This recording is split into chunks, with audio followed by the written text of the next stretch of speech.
Nós vamos, então, a partir desse período aí, com a criação da CLT, mesmo que na CLT já foi estipulado algumas questões, principalmente aí a necessidade de grupos de comissão interna de prevenção de acidentes, mas ainda não havia por parte do empresariado essa, né, a intenção de aplicar a questão de segurança no seu ambiente de trabalho.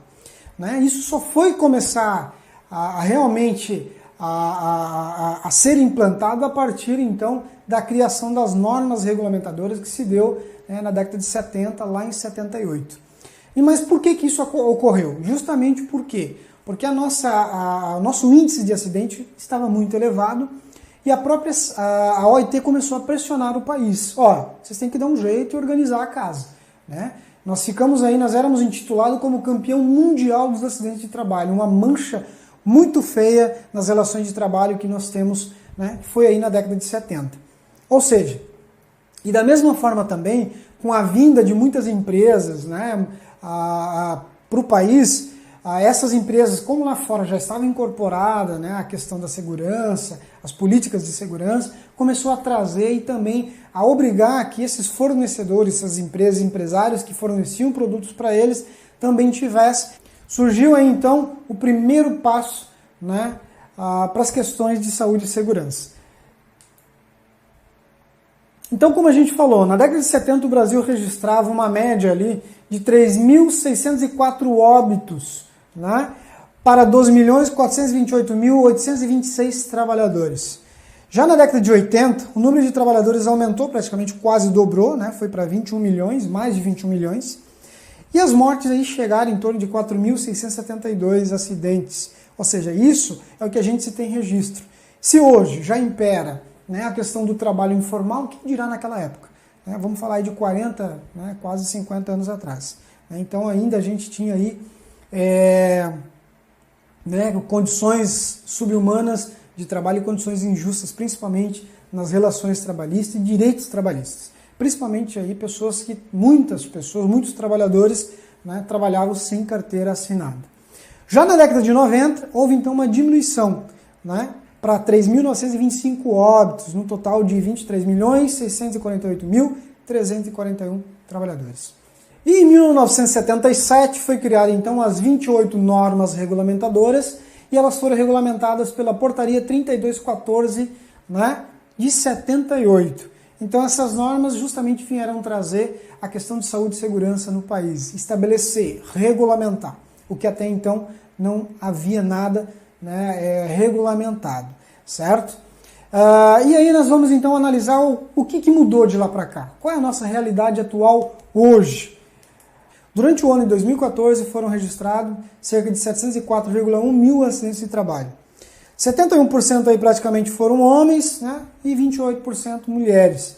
O total de acidentes registrados com CAT, né, considerando então acidentes típicos, foram 76,55%, de trajeto 20,67% e as doenças do trabalho 2,79%. E ali então nós temos também uma comparação aqui com os anos anteriores, 2011, 2012 e 2013, que foi aqui em 2011 720 mil, né, pouco mais de 720 mil. Em 2012 teve uma pequena queda, né? Ficou um pouco acima de 705 mil. E em 2013, ali, registrando 717.911 acidentes. Lembrando, pessoal, que isso aqui são acidentes formalizados, são acidentes registrados, e nós não estamos considerando aqui, né, os acidentes aí informais, né, pessoas que trabalham como autônomos, que trabalham, né, por conta própria ou não são registrados, e acaba não entrando nesses dados estatísticos, ok? Outro dado que nós temos aqui, né, um dado bastante preocupante, cada vez mais isso vem crescendo, são os acidentes de trajeto. Né? Em 2014, mais de 100 mil trabalhadores se acidentaram no percurso de sua casa para a empresa ou da empresa para casa.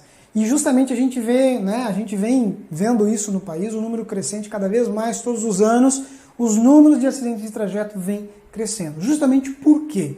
Porque, né, a gente vem tendo cada vez mais né, um número maior de carros nas nossas vias, as nossas vias não estão preparadas, não, né, a infraestrutura viária é bastante precária no nosso país, principalmente nas vias urbanas, falta de sinalização, as cidades crescendo de forma desorganizada, então isso acaba favorecendo então um grande número de acidentes, né, principalmente aí de trabalhadores. Por quê?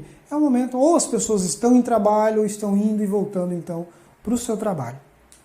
Tem uma comparação aqui de 2013, né, que o Ministério da Previdência e a Fundacentro também fez uma comparação. Olha só, em 2013, a cada minuto foi registrado em torno de 1,37 acidentes de trabalho no Brasil. Né? Nesse mesmo ano, 1.967 acidentes por dia. 82 acidentes por hora. Nós temos então um gráfico que mostra aqui, né, os números de acidentes de 2007 até 2014. Então nós temos nesse período aí, foi registrado 5,7 milhões de acidentes de trabalho, aproximadamente 20 mil mortes. Então são muitos trabalhadores que morrem todos os anos no nosso país, né? Ou seja, onde? No seu ambiente de trabalho. Analisando alguns dados aqui, 2,3 milhões de mortes por ano hoje ocorrem no mundo. Né? Também, tendo aí em torno de 860 mil pessoas que se ferem todos os dias, num custo de 2,8 trilhões de dólares. Isso, se comparando em reais, é em torno de quase 7 trilhões de reais. Segundo a Organização Internacional do Trabalho, a cada 15 segundos um trabalhador morre em razão de acidentes e doenças do trabalho. E a cada 15 segundos, 160 trabalhadores são vítimas de acidentes relacionados ao trabalho. Nós temos aqui agora uma média, então, dos países, né, aí, números de mortes de trabalho. Em primeiro lugar, aí, nós vamos ter a China, em torno aí, de mais de 14 mil mortes por ano. Tá? Em segundo lugar, nós vamos ter os Estados Unidos, com quase 6 mil mortes por ano. E, em terceiro lugar, a Rússia, em torno de 3 mil mortes por ano. E o Brasil, em média, então, de 2,5, ou seja, 2.500 mortes por ano. Isso é uma média, né, pessoal? Ou seja, entre os países, então, nós ficamos em quarto lugar, ou seja, o país que mais causa mortes no local, no ambiente de trabalho. Bom, então, finalizando aí a aula 2, nós podemos, então, analisar o quão importante que é, né, a saúde e a segurança do trabalho. O que a gente tem hoje, então, como cipeiro, né, nós temos um grande papel dentro da nossa empresa, justamente porque nós estamos ali para colaborar, né, na implantação de políticas, de normas, de procedimentos e garantir que as políticas e normas já existentes sejam cumpridas, que sejam praticadas, que sejam executadas. Então o cipeiro ele tem que ter, né, um grande orgulho do papel dele, porque ele vai fazer uma diferença na vida de muitos profissionais, de muitos trabalhadores que está dentro do ambiente de trabalho. Então fica a frase, se você foi convocado, foi para mudar essa realidade. E a gente só muda quando a gente muda. E o mundo muda quando nós mudamos. Então, para a gente querer que a gente tenha um futuro, né, com melhoras no nosso campo, no nosso ambiente de trabalho, no nosso trânsito, nós temos que cada um fazer, ou seja, cada um tem que fazer a sua parte. Não basta nós cobrarmos dos outros sem antes eu fazer a minha parte. E é isso aí. Então, finalizando, pessoal, fica aqui então essa reflexão. A gente sempre vai deixar para vocês aí materiais complementares, blogs, né, links aí de artigos para vocês lerem. Aproveitem, leiam, né, não fique somente com a aula, é importante que vocês aprendam, que, né, explorem esses conteúdos. Nos vemos então na próxima aula.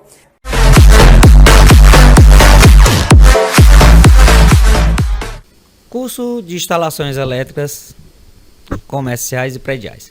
Aqui nós vamos falar das principais grandezas elétricas envolvidas em engenharia elétrica, com o professor José Batista. Vamos lá, como isso acontece? Tudo está no átomo.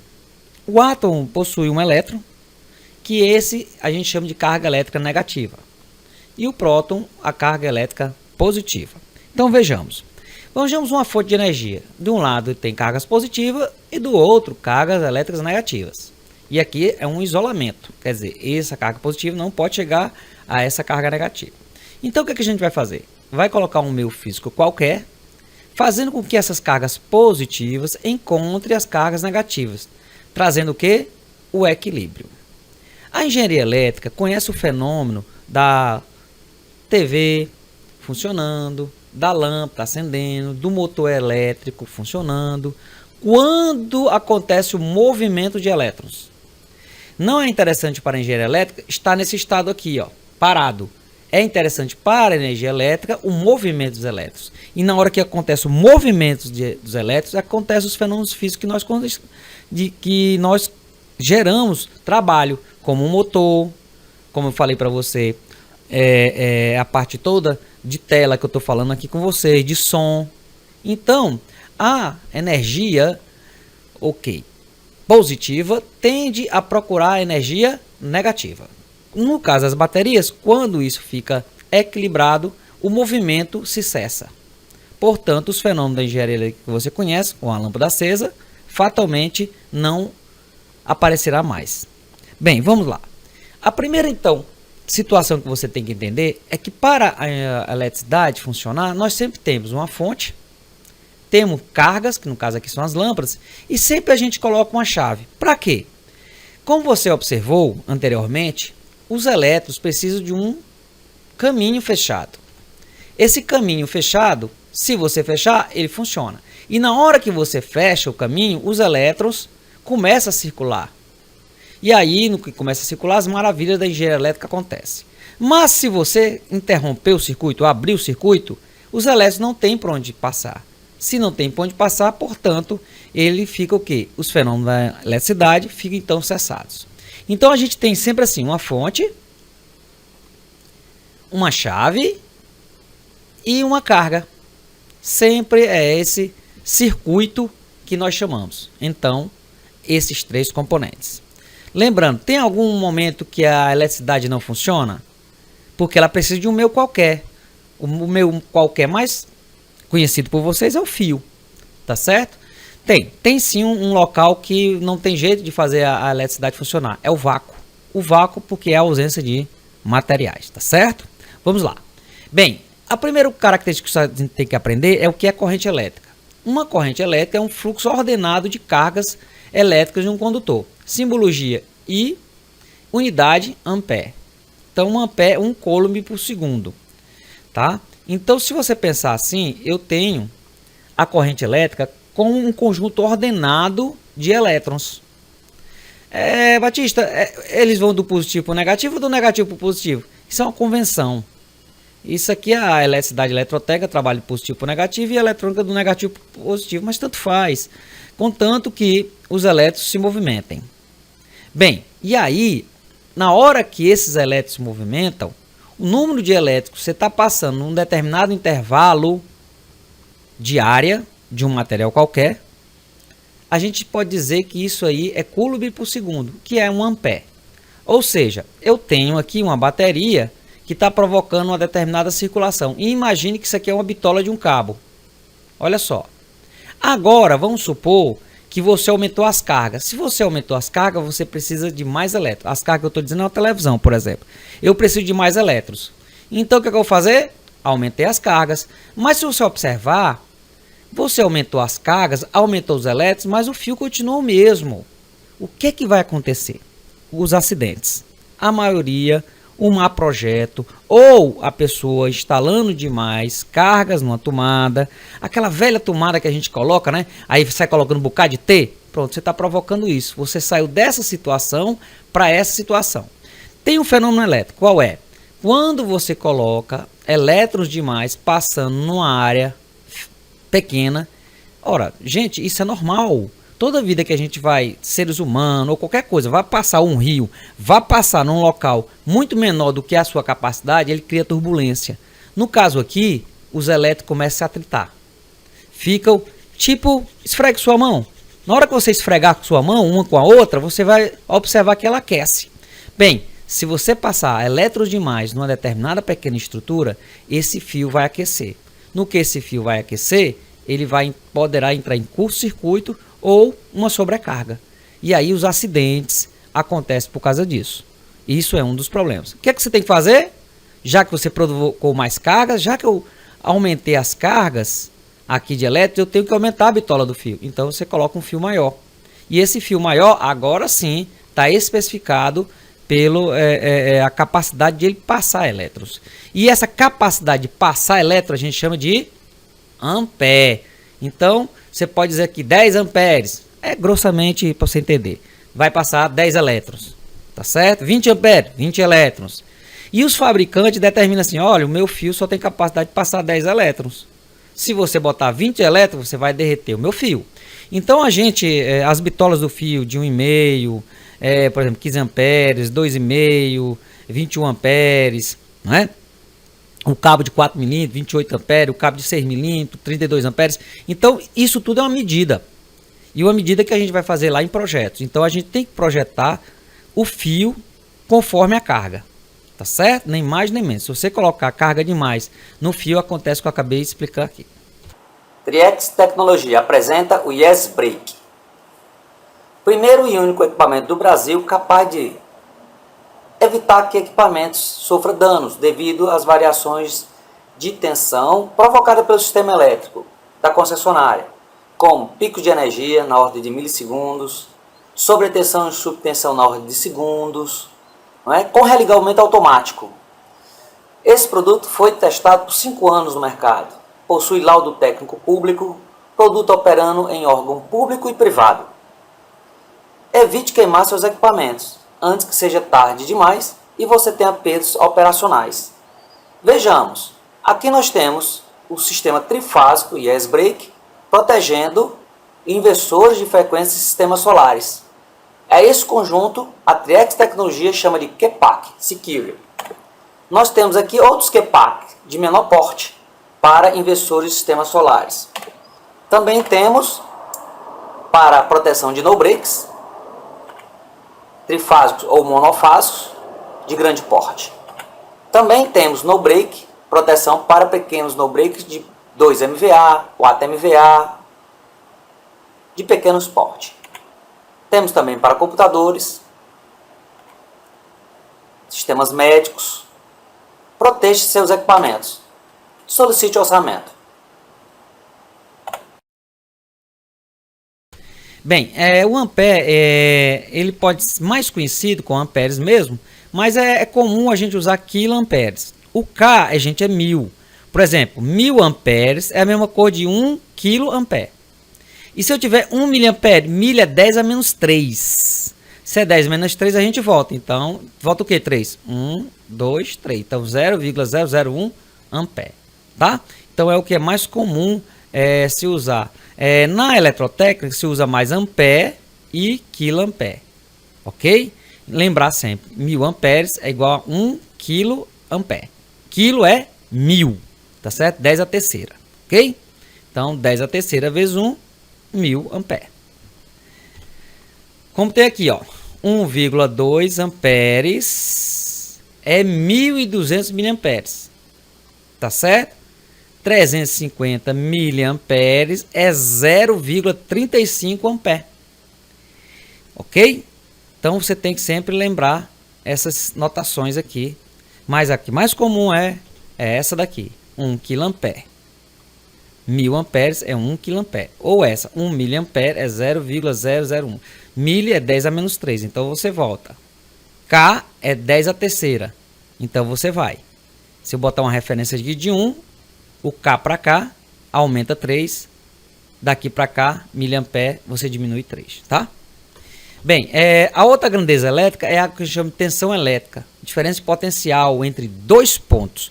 Bem, aqueles elétrons, esses daqui, você acha que eles se movimentam só porque está afim de se movimentar? Negativo. Eles se movimentam porque existe uma força que faz o movimento deles. Ou seja, existe uma força que empurra os elétrons positivos para os elétrons negativos. Essa força é dada por tensão. Tá ok? Tem uma diferença entre tensão e DTP que não interessa muito. Mas para nós da eletrotécnica, o símbolo é tensão. Unidade V de volts. Tá ok? Então essa força, ela pode ser dada em volts, que é o mais comum. Por exemplo, a sua tomada tem 127 volts. Ou aqui no Nordeste a tomada tem 220 volts. Tá? Mas é muito comum você dizer assim, ó, 1000 volts, 1 kV, o K é 1000, então é 1000 volts. Ok? E tem também a notação de milivolt, que é 10 a menos 3. 10 a menos 3 é 0,003 volts. Ok, gente? Então é mais comum na eletrotécnica que volt e kilovolt. E milivolt fica mais para a turma aí da eletrônica, tá? Então, lembrar, 1 kV é igual a 1000 volts. K é 1000, tá?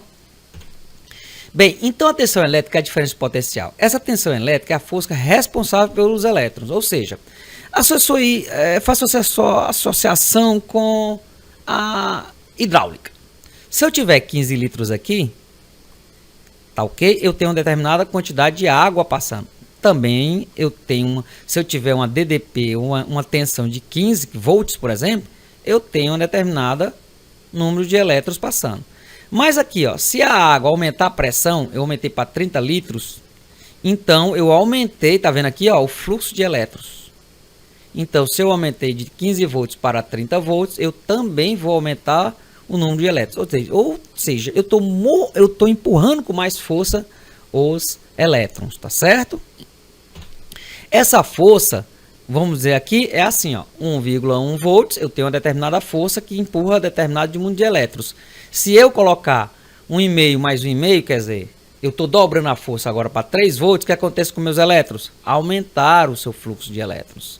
Então, aumentou. Agora, lembrar, se eu aumentar a tensão aqui, num determinado cabo, por exemplo, se eu tiver aqui é 3 volts, esse cabo é feito para 3 volts, de repente eu botei 1000 volts aqui, o que é que vai acontecer? Eles vão empurrar com tanta força isso aqui, com tanta força, que não vai, o atrito entre os elétrons vai ser tão grande, esse cabo não aguenta e acaba o quê? Virando aquela fumacinha que todo mundo, que a gente diz que queimou o equipamento. Na verdade, o pico de energia, quer dizer, o pico de tensão, eu saí de 3, eu estou um equipamento em 220 volts na tomada, de repente deu um pico de tensão na rede elétrica e foi para 300 volts. Alguns equipamentos vão queimar. Por quê? Porque vai acontecer uma avalanche de elétrons numa determinada bitola do fio, acontece o atrito entre os fios e aí não tem jeito. E ele acaba, por atrito, deteriorando o fio por alta temperatura. Tá certo? Então vamos lá. Então, para cada nível de tensão, se você for aumentando a tensão, você aumenta o fluxo de elétrons. Isso é muito perigoso para danificar as coisas. Por isso que você pegar algo que é 127 volts, jogar na tomada em 220, que acontece muito, né, esse tipo de situação, né, vamos dizer assim, no Nordeste, ou aonde, todo o Sul, onde tiver a tensão 220 volts, a pessoa pegar um equipamento que está em 110 e colocar na tomada. O que é que você está fazendo? O projetista botou um determinado fio. Na hora que você botou para 220, você aumentou o fluxo de elétrons. E aquele fio não é capaz de suportar. Vai haver um atrito. E aí, que nem as suas mãos aquecendo, está sendo uma na outra. E nos elétrons também é o mesmo jeito. Então ele danifica o fio por alta temperatura. Bem, vamos lá. Então existem duas formas de corrente. A corrente contínua e a corrente alternada. Tem aplicações? Tem aplicações. A corrente contínua é muito usada, tá certo, nos sistemas eletrônicos. E a corrente alternada, tá, é muito utilizada em todos os outros meios. Por exemplo, dentro da televisão, tem corrente contínua. Dentro do computador, é corrente contínua. Dentro do home theater, corrente contínua. Bem, no motor, corrente alternada. Antes da televisão, corrente alternada. Vamos dizer assim, um estabilizador, corrente alternada. Agora é corrente alternada. Sim, e como é que, se você está me dizendo, e o sistema elétrico, você me falou, a geração de energia é corrente alternada. De novo, a geração de energia é corrente alternada. Existe uma geração de energia que é corrente contínua, que é o sistema de energia solar. Energia solar usa corrente contínua. O resto dos outros sistemas são tudo corrente alternada. Aí eu pergunto, e como é que eu faço para passar de corrente contínua para corrente alternada? Você vai usar retificadores. São compostos eletrônicos que transformam a corrente alternada em corrente contínua. Então, eu tenho corrente alternada, que você vai entender lá na frente, tá certo? Antes da minha televisão. Quando chega na minha televisão, existe um equipamento eletrônico dentro que transforma de corrente alternada para corrente contínua. Não se preocupe não que nos próximos capítulos você vai entender da onde o fundamento da corrente alternada e o fundamento da corrente contínua, tá bom? Bem, lembrar então que corrente contínua vem da onde? De fontes tipo bateria, energia solar, tá tá certo? São fontes de corrente contínua. E as fontes de corrente alternada são os geradores, as hidroelétricas, as termoelétricas, todos esses são em corrente alternada. Então o mundo funciona na base de corrente alternada. Nos sistemas eletrônicos funciona na base de corrente contínua, tá? Então na nossa mundo de eletrotécnica, disjuntores, transformadores, chaves seccionadoras, cabos, isso tudo em CA, né? Corrente alternada, isso tudo funciona com corrente alternada, tá? Então esse é o nosso objetivo, então, é estudar a corrente alternada, já que a corrente contínua é muito mais estudada pela turma da eletrônica. A turma da eletrotécnica estuda o que? Mais corrente alternada. Então nosso curso é voltado para a corrente alternada, ok? Que nós vamos explicar mais à frente. Bem, existe duas associações de fonte. Se você botar fontes em paralelo, uma, quer dizer, o positivo ligado com positivo, ligado com positivo, ligado com positivo, tá? O que é que eu estou provocando para você? Imagine que você tem uma carga aqui que precisa de 4 elétrons. 4 elétrons. O elétron, se tem 4 pilhas, e eu estou precisando de 4, todo mundo aqui é amigo, camarada. Então, esse dá um elétron. Esse doa outro elétron. Esse doa outro elétron. E esse doa outro elétron. Então, ficou o quê? 4 elétrons. Tá? Então, nessa situação, você tem a contribuição de cada fonte para obedecer essa carga. Então, se eu tiver 4 funcionando aqui, olha só, eu vou ter um determinado X tempo. Agora imagine se eu tivesse só 2. Pronto. Eu só tivesse duas baterias. Mas a minha carga ainda continua querendo o quê? Mais elétrons. Os 4 elétrons. Então, agora como é que vai ser? Essa fonte dá 2 elétrons e essa fonte dá 2 elétrons. Opa, então essa já me observar. E se, por exemplo, nós não tivermos nem essa, nem essa, nem essa, tivermos apenas uma, esse cara aqui que é 4 elétrons, aí essa bateria agora sozinha vai ter que dar os 4 elétrons. Então, moral da história, quando você bota fontes em paralelo, você está contribuindo para aumentar o tempo. Já que essa, em vez de dar 4 elétrons, ela só vai dar o quê? 1 elétron. E ela tem um número de elétrons aqui limitado. Então, se cada um dá um elétron aqui, então a vida útil de tempo vai se tornar maior. Por isso que muitas vezes quem mexe com carro, né, gosta de som, e diz assim, vamos botar para o som, em vez de 2 horas, durar 4 horas. Vamos colocar 2 baterias em paralelo. O que você está fazendo é isso. Ok? Então você está aumentando o tempo. Agora, se você quiser força maior ou menor de elétrons, aí você vai botar em série. Por quê? Porque o elétron, sai um elétron daqui, a carga tem 4 elétrons. 4 elétrons aqui, que empurra 4 aqui, que empurra 4 aqui, que empurra 4 aqui. Então tá todo mundo dando o quê? 4 elétrons. Só que na hora que você botou em série, eu empurrei 4 elétrons, que empurra mais 4 elétrons, que empurra mais 4 elétrons, que empurra mais 4 elétrons.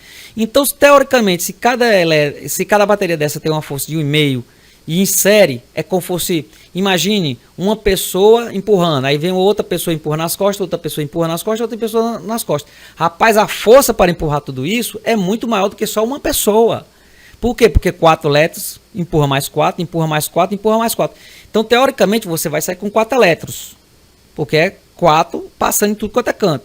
Mas a força você vai quadriplicar.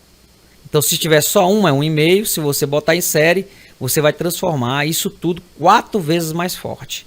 Então, 4 vezes mais capaz de empurrar elétrons. Então, a gente chama isso de paralelo e a gente chama isso de série. Ok? Aumentar a força, série. Aumentar o tempo da força, em paralelo. Bem, tem um grande agravante. Como alguém precisa de força. Mas força por quê? Sabe por quê? Porque deve ter uma resistência. Quando a gente acorda tem uma resistência? Tem. A preguiça. Na engenharia elétrica existe sim a tal da preguiça dos elétrons. é a resistência elétrica. Em corrente contínua, em corrente alternada a gente chama de impedância. Você vai lá na frente saber qual é a diferença de ambos, tá? Mas a resistência elétrica é a capacidade de um corpo de se opor à passagem da corrente elétrica. Então, quando o elétron vai querer passar aqui, ó, o que acontece? Esse desenho é sensacional. A força é esse rapazinho empurrando. O ohm, que é a resistência elétrica, que é a sua unidade, tá certo? Resistência elétrica ou em corrente contínua e em corrente alternada impedância. Está impedindo a passagem da corrente elétrica. Tá certo? Então, isso tudo é o que a gente chama de uma resistência elétrica ou impedância elétrica. É a capacidade que tem qualquer material de se opor. Existem materiais que opõem mais e outros que os opõem menos. Tá certo? Tem maiores e tem menores. Tem a madeira. Péssima. A madeira é uma resistência horrorosa à passagem de elétrons. Por isso que a gente, muitas vezes, para pegar na tomada, você bota uma madeira embaixo. Pronto, a soma do seu corpo, que é só água, que é um excelente... A água, vamos dizer assim, para resistência elétrica é horrorosa. Ela não detém nada, tudo passa por ela, os elétrons.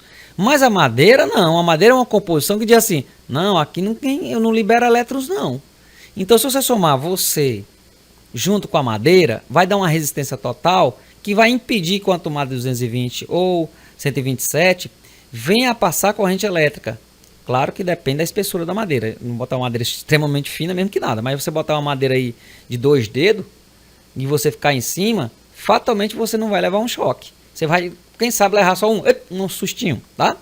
Mas, de qualquer forma, a resistência elétrica dá nessa situação. Então, alguns materiais se opõem mais e opõem menos. Um material super legal para passar corrente elétrica é o cobre. Por isso que a gente usa cobre nas instalações elétricas. Nós temos o alumínio, tá certo? Nós temos o alumínio, nós temos, muito bom, a prata. São excelentes, mas coisa ruim, vidro. Vidro é muito ruim de passar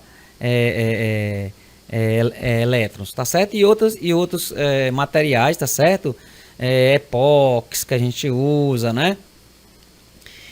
Cerâmica também, são péssimos condutores de eletricidade, tá certo? Eles se opõem demais à passagem da corrente elétrica. Você precisa de muita força para passar a corrente elétrica. Mais uma vez falando, o único meio que não passa corrente elétrica é o vácuo. O vácuo porque é a ausência de material. O resto, qualquer material passa corrente elétrica. Depende só da força. Se esse cara está se opondo, aumente a força, aumente a força, aumente a força, aumente a força. Daqui a pouco, meu amigo, esse rapaz tem resistência, mas não é Deus não. Aí se você aumentar a força, ele passa. Ou seja, se eu com 10 volts empurrei o elétrico, não aconteceu nada. Bota 50, não aconteceu nada. Bota 100, não aconteceu nada. Bota 1000, bota 10 mil, bota 30 mil. Eu duvido que não passe. Passa sim, senhor. Então não há elemento na face da Terra que não passe, a grosso modo, eletricidade. Tá? Todos podem passar elétrons. Depende só da fonte. Ok? Então vamos nós. Bem, deixa eu mostrar aqui essa brincadeira que está passando aqui. Ó. Se a gente tiver a lâmpada, por que a lâmpada apaga? Sabe por que a lâmpada apaga? Porque na hora que a fonte vem, aconteceu isso, ó. Um contato, gente, é uma resistência perfeita. Então, e aqui, se ele for passar por aqui, há uma resistência da carga. Porque a carga é um conjunto, uma soma de grandes resistências. Tá certo? Então, se ela tem resistência aqui para passar e esse contato não tem resistência nenhuma, a eletricidade, para que eu vou gastar energia passando por aqui? Eu passo por aqui. Tá certo?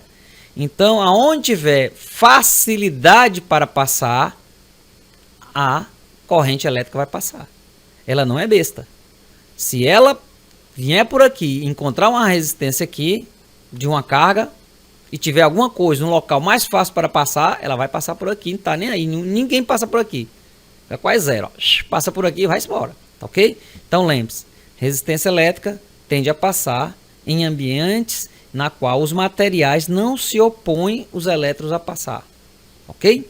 Bem, o que é mais comum? É ohms. O que é mais comum para nós é ohms, tá certo? E quilo-ohms. Então, normalmente, o que a gente é comum na eletrotécnica e mega-ohms também. Então, a gente trabalha bastante com esses três aqui, tá? Quilo-ohms, mega-ohms. Vocês vão ver lá para na área de projetos que isso aqui pouco importa para nós, tá?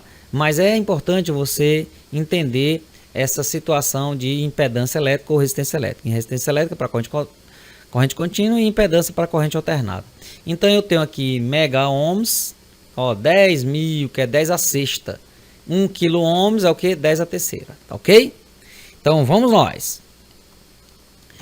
A gente tem, como eu falei para vocês, diversos materiais. E aí a resistência elétrica é dada por 3 componentes. Que componentes são esses? Rho, material, que é, aliás, aonde vai passar a corrente elétrica, onde vai passar os elétrons. L, comprimento, e área do condutor. Então, aonde o elétron for passar, você tem que ter o material, o seu comprimento, determinada área. Vamos analisar aqui essas grandezas, tá? O Rho depende do material. Como eu disse para vocês, a prata, excelente, cobre, excelente, ouro, alumínio. O que é que a gente usa mais? Nos sistemas eletrônicos a gente usa ouro e prata e cobre. No sistema de eletrotécnica a gente usa mais cobre e alumínio, tá ok? Aí tem aço, chumbo. Agora coisas ruins, ó. Isolantes, vidro, mica, madeira, teflon, tá certo? Então são muito ruins isolantes. E vamos dizer assim, semicondutores, mais ou menos. Nem é um condutor e nem é um semicondutor, tá certo? Então, como eu mostrei para vocês, isso depende então da capacidade desses elementos de passar elétrons. Uma outra coisa que impede a passagem dos elétrons, né, que cria resistividade, é o comprimento. Ora, é óbvio, né, gente? Se eu tiver quanto maior o comprimento, maior massa de elétrons que eu tenho para empurrar. Portanto, eu tenho uma resistência, tá? Então, se eu tiver um cabo, um comprimento muito grande, você vai ter mais resistência. Então, eu preciso de mais força para empurrar esses elétrons, tá? Outra coisa, é a área. É óbvio também, se eu tenho uma área maior, os elétrons não vão se ficar atritando. Então, eu preciso de menos força para empurrá-los. Agora, se eu for querer passar todos eles numa pequena área, é como se fosse exprimido. Então, eles vão se batendo e a resistividade entre eles aumentando. Então, não pode.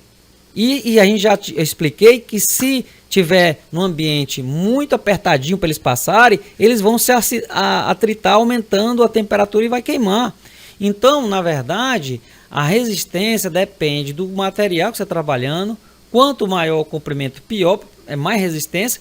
E quanto mais fino o fio, maior a resistência também. Então, qual é uma das brincadeiras da engenharia elétrica? É equilibrar a força que vai empurrar os elétrons com a bitola do fio com o seu comprimento. Isso a gente vai aprender lá na frente, chama-se queda de tensão, ok?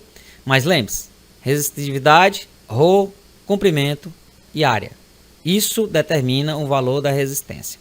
E fins práticos que você vai aprender assim, a queda de tensão é assim: se eu tiver 220 volts na fonte, ao final do cabo pode chegar 200 volts, tá ok? Boa parte se perdeu aqui por dissipação. Se você mal dimensionar o fio, você vai ter muita dissipação. O nome disso é queda de tensão, que a gente vai estudar mais lá na frente, tá certo? Exemplo, então chegou 220 volts no começo, no final do cabo só chegou o quê? 200 volts, tá? Então vamos lá. Mais lembrando, relatando aqui que as explicações que estão aqui são explicações simplórias, para que as pessoas que não sejam engenheiros eletricistas e técnicos compreendam, e eletricistas compreendam de forma mais simples os fenômenos da engenharia elétrica, tá ok? Lembrando sempre disso. O palavreado que nós estamos usando aqui é um palavra correto, mas mais simples para entendimento das pessoas, tá bom? Bem, aqui nós temos aqui, ó, o que é isso? Um arco elétrico, né? Quem não já viu isso aí? Quem não viu, isso aqui é um fogo, que o pessoal chama de fogo. Ó o fogo, ó o fogo. Mas o fogo está pegando no ar, exatamente. Porque o ar também é condutor, ó. O ar é um material, gente. O ar tem nitrogênio, tem oxigênio, tem hidrogênio. Pronto, os elétrons só precisam de material para funcionar. Tá certo? Agora, eu tenho que aplicar uma força muito grande aqui. E por que ele apagou, hein, Batista? Por que ele apagou? Por que ele apagou? Porque a resistência depende do comprimento. Então, na hora que esse arco começou a aumentar o seu comprimento, aumentou a resistência. Até que a força não foi mais suficiente para mandar elétrons. Aí se apaga. Tá ok? Então, não tem isso não. Se você estiver perto daqui, não precisa pegar nas coisas. Por exemplo, nós temos transmissões de energia na rede pública. Na rede pública a gente tem normalmente um cabo lá na frente que eu vou mostrar a vocês. Esse cabo que está aqui, ó, pode ser 13.8, 34,5, tá? Você não precisa nem chegar perto. Se você chegar muito perto dessa situação, a resistência elétrica, na hora que você vai chegando perto, vai diminuindo, porque comprimento. E aí, quando você vai chegando perto, os elétrons já pulam lá do fio e pega você. Por isso que as coisas são distanciadas uma das outras. Ó. Aqui é 230 kV, tá? Então, 230 mil volts, que é aquelas linhões de transmissão que vocês veem por aí. Tem deles 230 mil, tem de 550 mil, 138 mil, tá ok? 750 mil, tá? Então, não precisa nem você encostar nesse negócio. Vou chegando perto, os elétrons já pulam para cima de você, porque o isolamento, quando a gente calcula engenheiro eletricista, a gente calcula essa distância que faz com que os elétrons não consigam pular daqui para cá. E pronto. A resistência é suficiente para impedir que os elétrons pulem daqui para cá. Mas se você se aproximar, quer dizer, se você chegar pela metade, se preocupe não que ele vai pular, porque nós calculamos dessa forma. Se você está chegando dessa forma aqui, próximo a isso aqui, os elétrons acontecem isso aqui, ó, eles vão para cima de você. E o que é esse arco? É os elétricos no ar. O arco aí é um elétrico no ar. Tá certo? Ele solta esse campo brilhoso aí, né? Muito bonito, mas 1000 graus aí. Quem ficar entre esses dois aqui, não vai sobrar muita coisa não, viu? Infelizmente vai virar pó. Então, conselho que a gente dá, 13.8 kV da rede pública aqui no estado do Ceará. Nós temos uma rede pública de 13.8 kV, mas também nós temos rede dentro pública em torno de 34,5, tá bom? Então vamos supor que eu tenho 13.8 kV. Eu vou dar um conselho a vocês. Bote esse número, 1 centímetro por kV. É uma folga, esse 1 centímetro já está com folga. Mas eu gosto de 1 centímetro porque é fácil você decorar. Ó, 13.8 kV. Aí você bota por 1 centímetro, eu tenho que ter 13 centímetros de distância. Se você ultrapassar esses 13 centímetros de distância, na verdade é quando chegar a uns 5 centímetros, tá? Mas bota a cabeça, 1 centímetro por kV. Então tenho 13.8, então eu tenho que ter 13 centímetros de distância. Porque se eu chegar perto, o arco, o elétron vem de lá para cá, passa por você e aí só Deus sabe, tá certo? O que vai acontecer. Então, pelo amor de Deus, você se mantenha nessa distância. Eu vou botar aqui um videozinho só para a gente entender o que a gente está falando. E eu chamo muita atenção para isso, principalmente para quem não é engenheiro eletricista. Aliás, eu chamo até para engenheiro eletricista nos meus cursos, quanto mais para quem não é. Tá? É uma cena forte, mas infelizmente eu tenho que chocar vocês para vocês entenderem, porque eu já vi muita gente pegar aqueles testador de tomada, né, e querer saber se tem tensão, tá certo, num fio de 3.8. Agora quando ele chegou perto, o arco abriu de lá e matou o rapaz. Então é isso aqui que esse rapaz acabou de fazer, ó. Ele vai subir aqui, ó. Então, ó, ele tá aqui, ó, perto do 220. Eu acho que é 220, 127, eu não sei. Mas não está acontecendo nada com ele. E aqui tem 13.800 ou 34.000, não dá para ver. Quando ele vai chegando perto, ó, o arco abriu para cima dele, aí ele caiu. Graças a Deus ele não veio a falecer. Mas se não faleceu lá em cima, certamente na queda poderá ter surgido nada. Mas esse vídeo aí mostra tudo isso.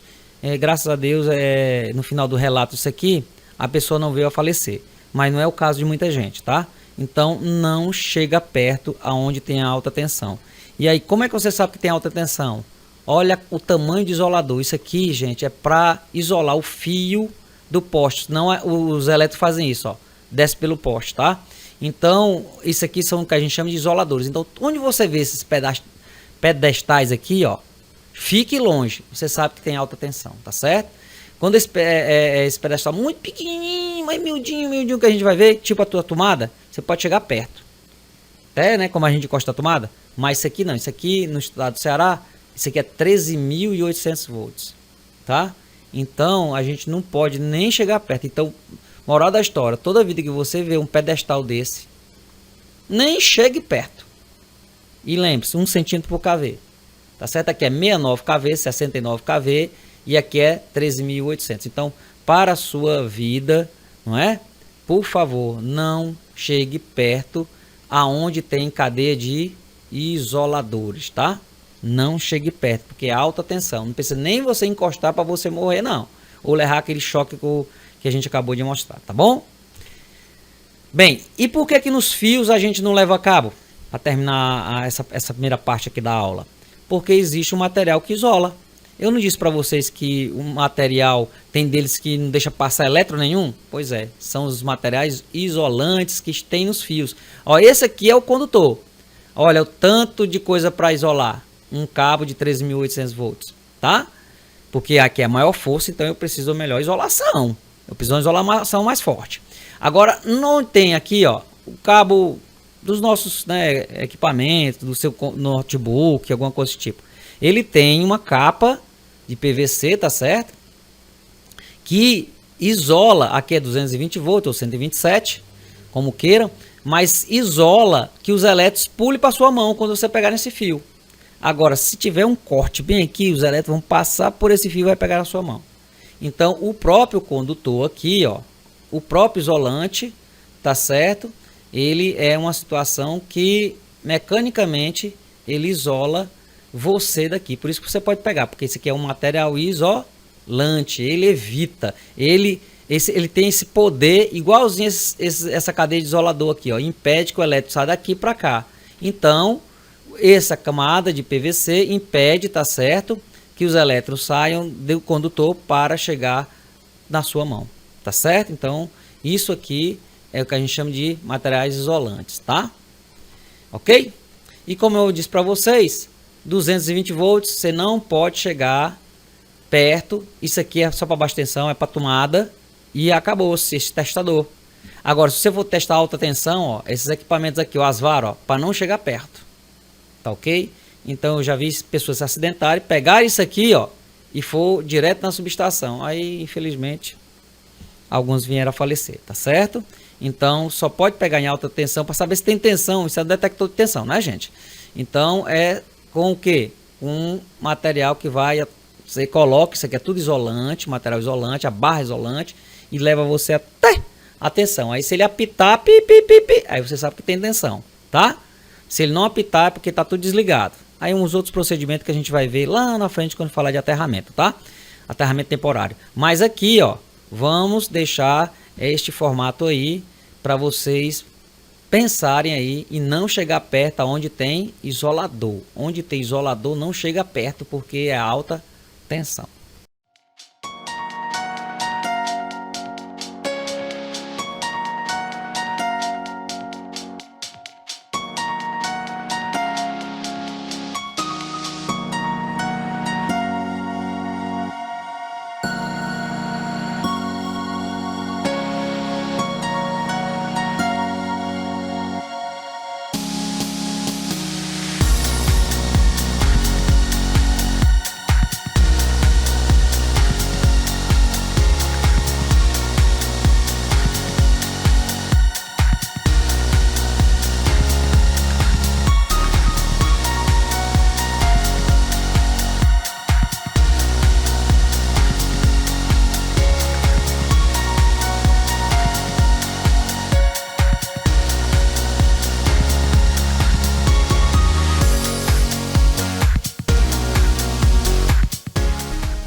Com o professor José Batista, vamos falar hoje sobre corrente alternada, para que possamos entender potência ativa, potência reativa, fator de potência, potência aparente, porquê desse universo todo.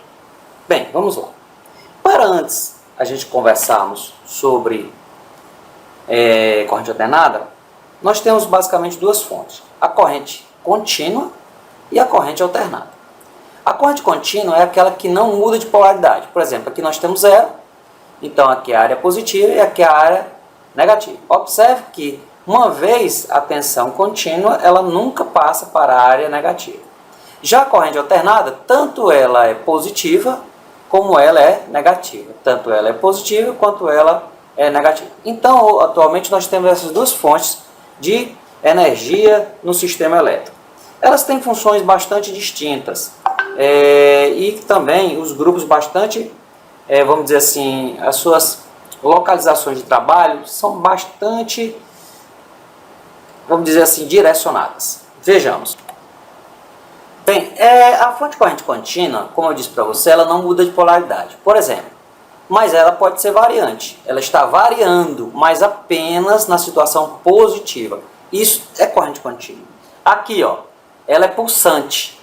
Mas não interessa, ela é corrente contínua. Por quê? Porque ela está toda hora positiva, ela não está passando para a parte negativa. Ou então ela é totalmente negativa, ela não parte para a área positiva. Portanto, nós podemos ter muito bem uma lâmpada alimentada por uma bateria, que é corrente contínua, fornecida por um interruptor. Vai gerar energia. Bem, e nós temos uma condição a seguinte. Ora, a tomada nós sabemos que ela é de corrente alternada. Mas os sistemas eletrônicos, todos funcionam com corrente contínua. Como então a corrente alternada se transforma em corrente contínua? Graças a Deus, nós temos aí o uso dos retificadores, que são sistemas que pegam a corrente alternada e transformam em corrente contínua. Bem, agora você vai entender por que o nosso mundo é baseado no mundo da eletrotécnica em corrente alternada. E o mundo da eletrônica é baseado em corrente contínua. Vejamos, lembrando que o nosso curso é um curso de eletrotécnica aplicada a instalações prediais e comerciais. Portanto, a gente vai falar sempre de corrente alternada. Por quê? Porque motores, lâmpadas, cabo, disjuntores, isso tudo funciona com corrente alternada. Mas vamos descobrir por que ela surgiu e ela está atualmente tão disseminada no mercado. Vejamos. Triex Tecnologia apresenta o Yes Break. Primeiro e único equipamento do Brasil capaz de evitar que equipamentos sofram danos devido às variações de tensão provocadas pelo sistema elétrico da concessionária, como picos de energia na ordem de milissegundos, sobretensão e subtensão na ordem de segundos, com religamento automático. Esse produto foi testado por 5 anos no mercado, possui laudo técnico público, produto operando em órgão público e privado. Evite queimar seus equipamentos antes que seja tarde demais e você tenha perdas operacionais. Vejamos, aqui nós temos o sistema trifásico Yes Break protegendo inversores de frequência e sistemas solares. É esse conjunto a Triex Tecnologia chama de QPAC, Secure. Nós temos aqui outros QPAC de menor porte para inversores de sistemas solares. Também temos para proteção de no breaks, trifásicos ou monofásicos de grande porte. Também temos no break, proteção para pequenos no breaks de 2 MVA, 4 MVA, de pequenos porte. Temos também para computadores, sistemas médicos.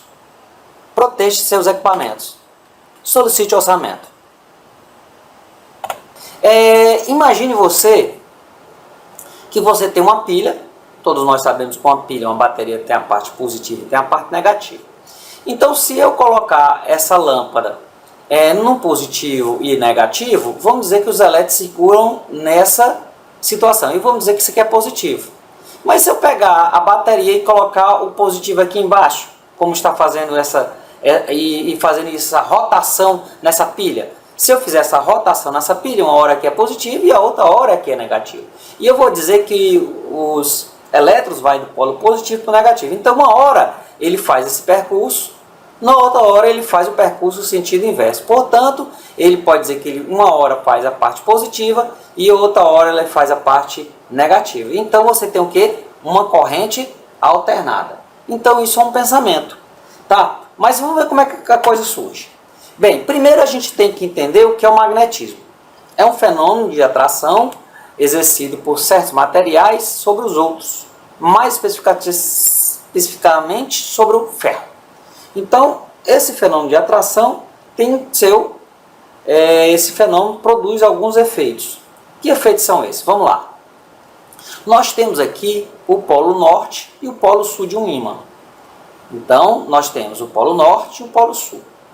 Esses ímãs eles possuem nas suas adjacências o que chamamos de linhas de força. Então as linhas de força saem do polo norte e vão para o polo sul, fazendo esse movimento. Se você colocar uma limalha de ferro próximo a um ímã, você vai ver o formato das linhas de força. Essas linhas de forças, elas ficam nesse formato porque o ferro faz com que seja mais fácil as linhas de força passar pelo ferro do que passar pelo ar. Então, dessa forma, acontece o desenho aqui das linhas de força. E isso é muito importante que essas linhas de força têm no mundo da eletricidade. Vejamos. Foi descoberto através da lei de Faraday que se nós pegarmos um fio, que eu coloquei aqui como fosse uma bobina, e pegarmos o ímã e fazermos esse ímã cortar essa bobina com uma determinada velocidade, vai surgir a tensão elétrica. E é engraçado que se você aproximar, vamos dizer que vira positivo, e na hora que você está tirando o ímã do cruzamento desta bobina, você se torna negativo. Então me aproximei positivo e saí e virei negativo. Olha que isso já é o conceito de corrente alternada. Se eu tenho aqui 2 volts positivo e virei 20 volts positivo e virei 20 volts negativo. Esse nível de tensão de 20 volts, 30 volts, 220 volts, depende do quê? Depende de 3 elementos, olha só.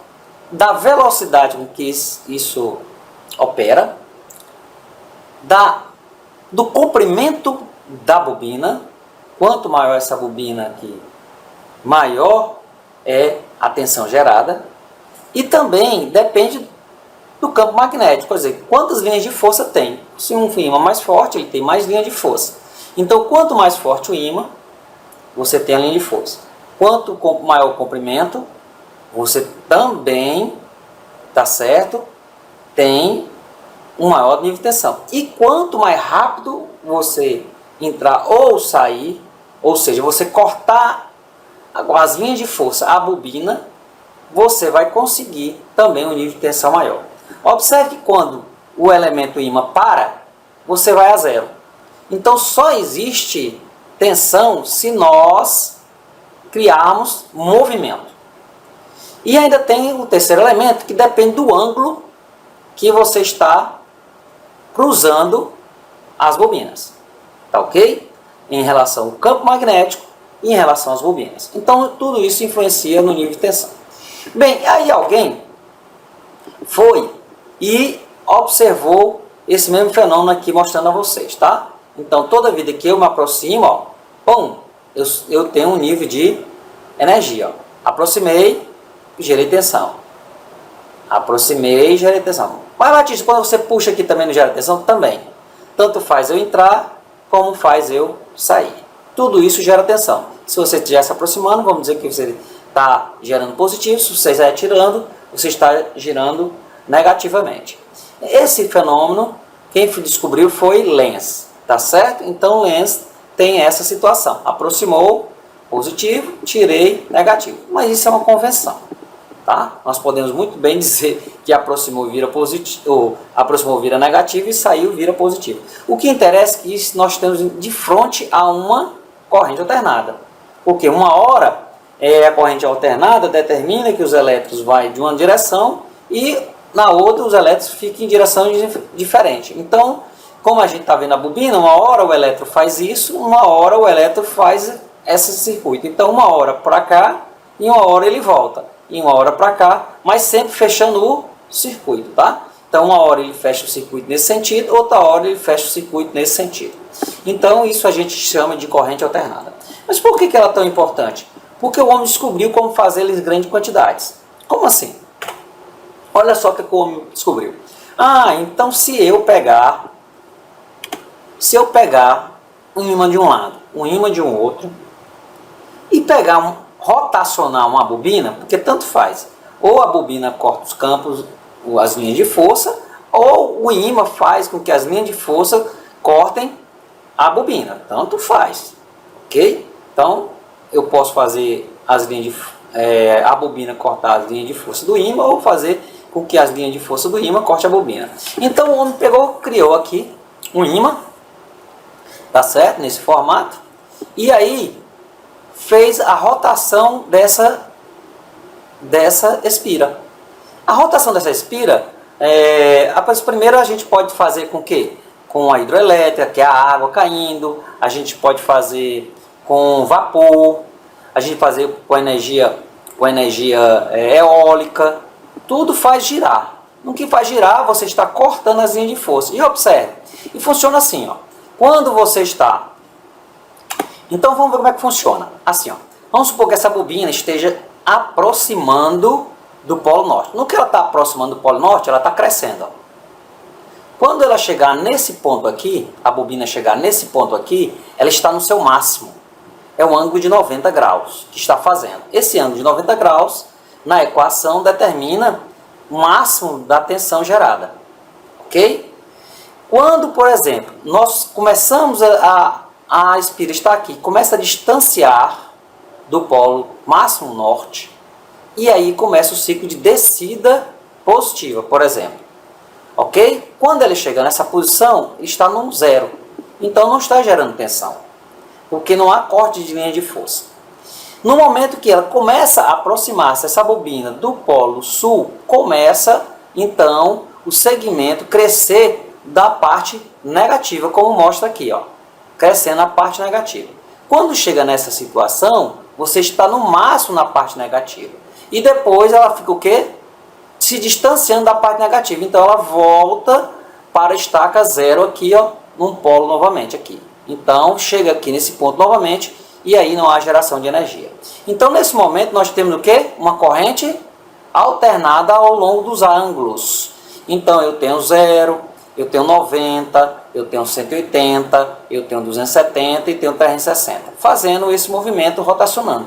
Então nós temos, ó, a rotação, tá certo? Dessa bobina gera tensões máximas positivas e máximas negativas. Então fazendo esse ciclo aqui. Então o homem descobriu como fazer tudo isso. Só que os grandes geradores, eles não são com ímãs, né?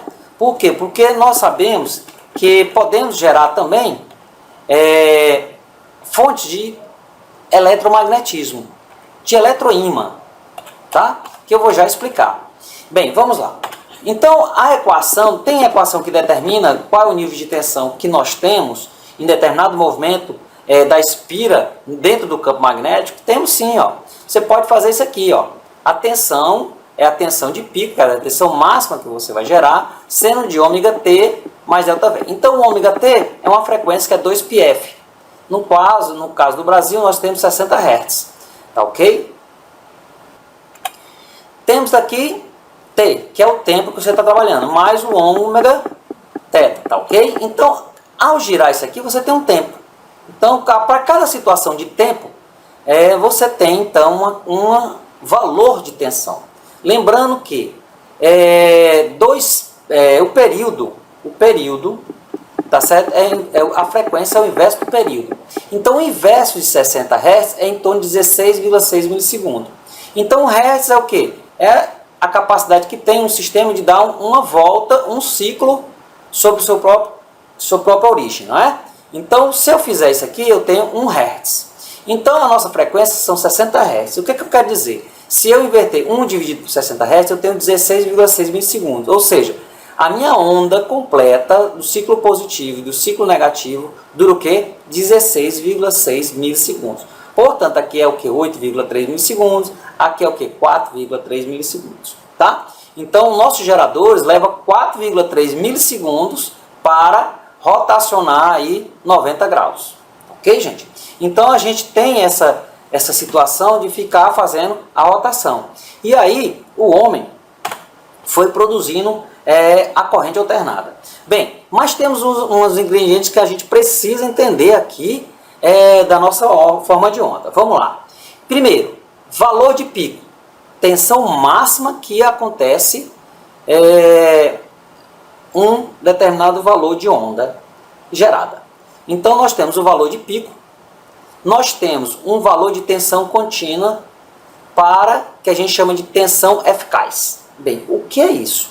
Ficaria muito complicado, imagina eu dissesse assim, a tomada elétrica é 220 volts corrente alternada.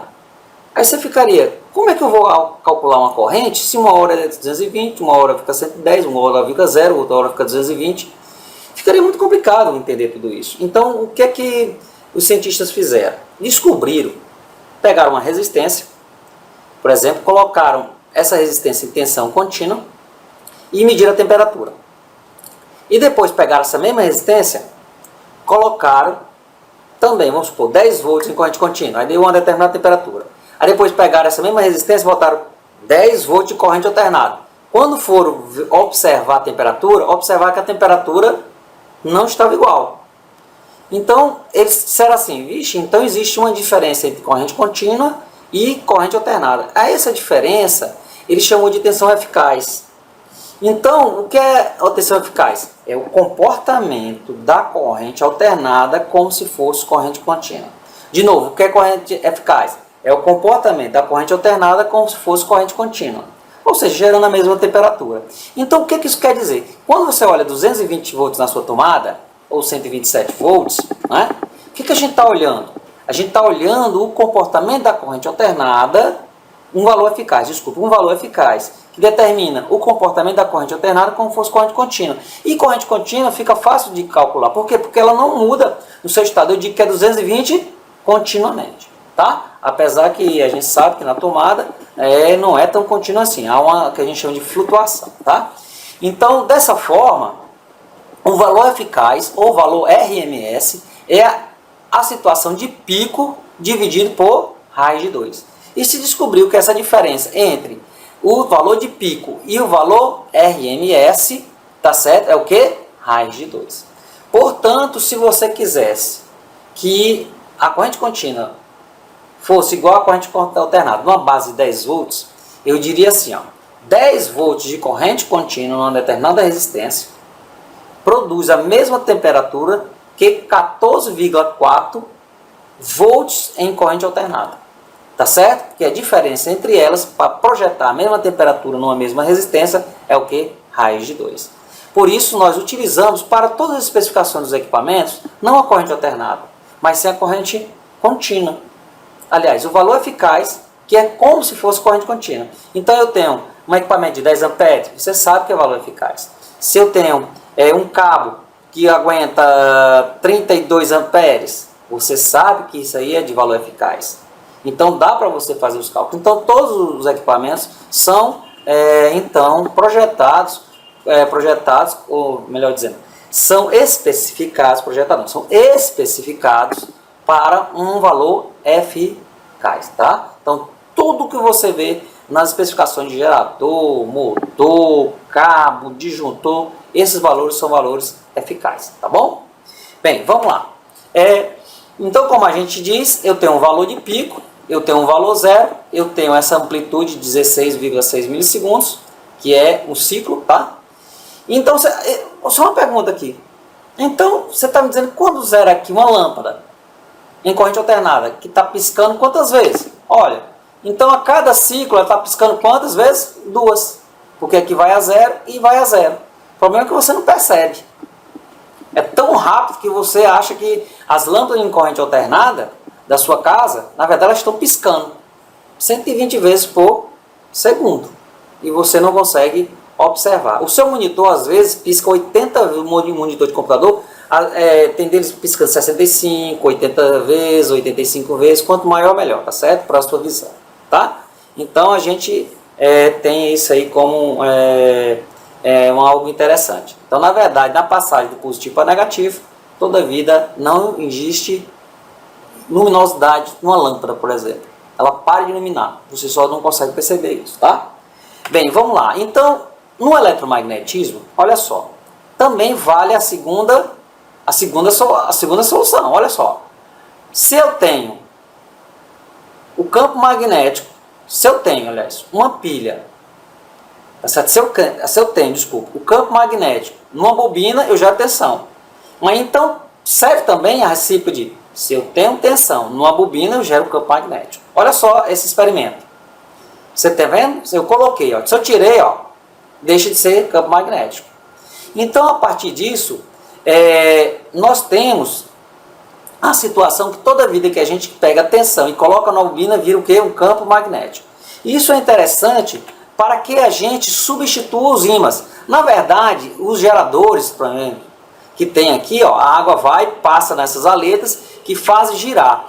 Então, a parte do gerador de verdade, do campo magnético, está aqui dentro. Ó. O ímã é o que roda. E a parte de fora são só as bobinas, tá?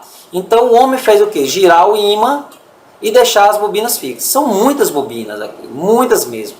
Então, a partir da água, do vapor, da energia eólica, você rotaciona e rotaciona. Então, lembrando sempre, aqui dentro, a parte interna é o ímã, tá certo? Que na verdade não é um ímã, na verdade é o quê? Uma bobina alimentada por uma fonte de energia. Uma bobina alimentada por uma fonte de energia vira o quê? Vira um ímã, tá certo? Então, nós não temos ímã aqui dentro. Claro que nos pequenos geradores, nós temos ímã, tá certo? Mas nas grandes máquinas que geram muita energia, nós não temos ímãs aqui. Nós temos o quê? Bobinas que são alimentadas por uma fonte de tensão que vira ímã. E aí esse ímã, cortando essas bobinas que estão aqui, ó, gera a energia elétrica, tá ok? Esse mesmo fenômeno. Então, assim é gerado a energia elétrica. Uma água passa, bate na turbina, a turbina faz com força girar, e aí no que gira, corta as linhas de força, começa a cortar as bobinas e gerando, então, energia. Olha só então aqui, ó. Vocês podem também ter a seguinte situação, ó. A gente pode gerar vapor. Na hora que a gente gera vapor, o vapor entra em alta pressão, movimenta a turbina aqui tem as espiras, ó. E aqui tem o que? O ímã, e o ímã rotaciona, ó, e gera energia. Tá vendo? Ó, se fosse esse caso aqui, um caso simples, mas aqui é diferente. Aqui eu estou fazendo girar o que? As bobinas. Eu tenho dois ímãs aqui e girei as bobinas, tá? E aí eu tiro a energia por aqui. No caso de um gerador real de grande porte, a gente gira o que? O ímã. Gira o ímã e aqui as bobinas e a gente tira a energia, tá bom? Bem, então, a corrente alternada é esse termo que a gente está falando.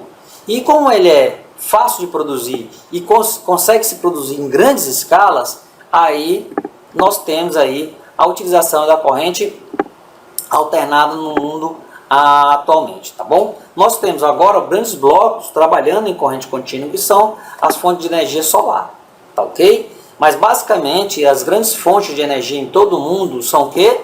Corrente alternada.